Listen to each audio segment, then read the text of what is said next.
In today's video, I'll show you how to connect Dropbox to n8n. First, log into n8n and click on the Create Workflow button. This will open a blank workflow canvas. In the toolbar, click the plus button to add a new node. Type Dropbox in the search box and select it. Then click the New Credential button. A form will now appear where you need to enter some information.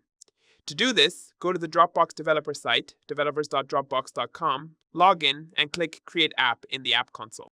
Choose the app's access type, full Dropbox, or app folder. Then give your app a unique name and click Create App. The OAuth 2 settings are already correct, so no changes are needed. In the Scope section, enter files.content.read and files.content.write. These permissions allow n8n to read and write files. Click the Connect button, grant permission in the pop-up, and return to n8n. A green checkmark will appear if the connection is successful. You can now use Dropbox in your workflows through any Dropbox node. That's all there is to it. If you found this video helpful, don't forget to like and subscribe. Thanks for watching.